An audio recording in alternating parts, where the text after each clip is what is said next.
Bonsoir à tous, bienvenue dans Questions directes sur ATV Guadeloupe. Notre invité ce soir, Jean-Paul Éluther. Bonsoir. Bonsoir Eddy Planté. Tout va bien? À quelques jours de la présidentielle, vous êtes encore dans la réflexion? Tout à fait, Oui. pas dans la réflexion, dans l'action d'informer. Dans l'action d'informer. C'est pas la même chose. La colonisation, crime contre l'humanité. Emmanuel Macron avait raison de lancer cette petite phrase en Algérie. Je ne sais pas s'il avait raison, mais en tout cas, nous avons profité de cette opportunité pour faire un petit dossier sur cela. Et bon, à notre grande surprise, on constate encore une fois que c'est une affaire qui intéresse les Français, beaucoup plus que nous en définitive, puisque nous avons été les victimes, nous sommes encore les victimes. Mais bon, c'était pour faire un panorama de ce que les Français pensent de cette question. Et puis, j'étais particulièrement étonné par Macron qui dit ça. Bon, mais alors... ça a choqué en France. Ça aussi, ça vous a surpris?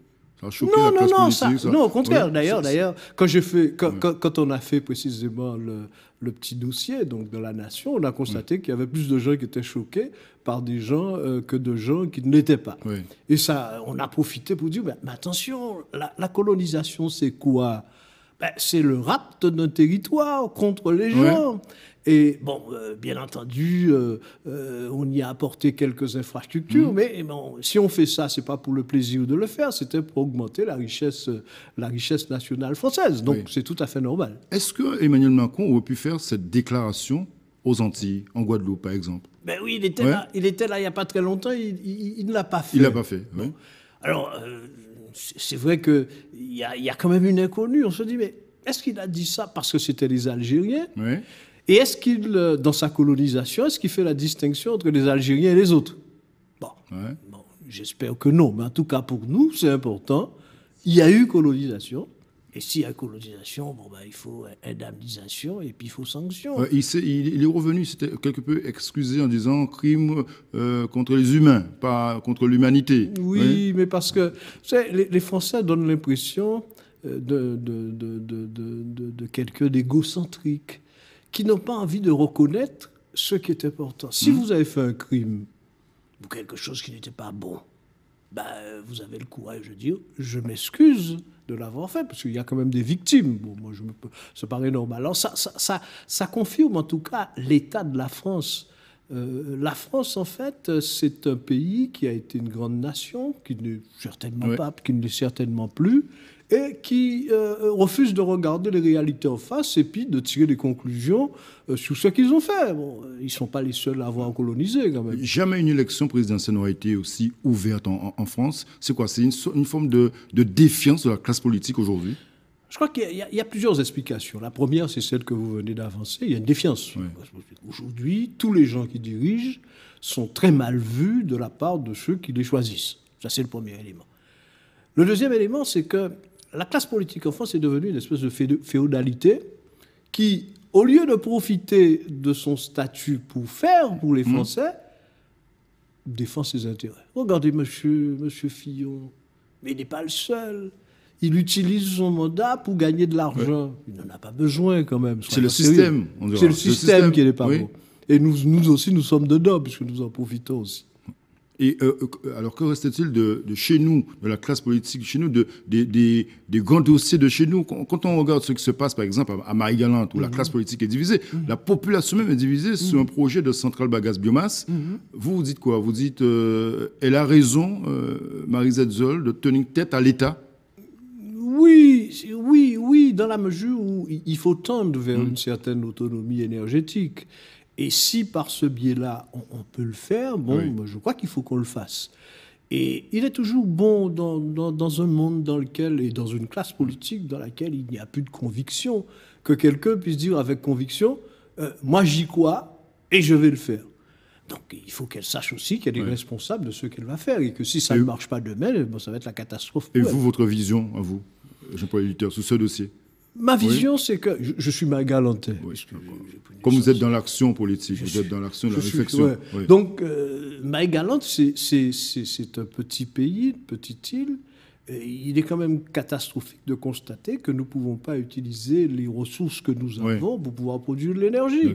Alors, c'est cette méthode qui est employée. Votre position, là. Oui, vous menez en bateau, là. Moi, je suis pour. Je suis pour. Voilà, dites-le. Vous êtes pour. Je suis pour qu'il y ait précisément cette opération-là, parce que c'est une opération qui me paraît intéressante. Cette opération, ça dit que c'est quoi? Le projet Albiomien? Oui, le projet. Vous êtes pour le projet Albiomien? Bien entendu. Donc, vous ne partagez pas la position de Marie-Zette Zoll?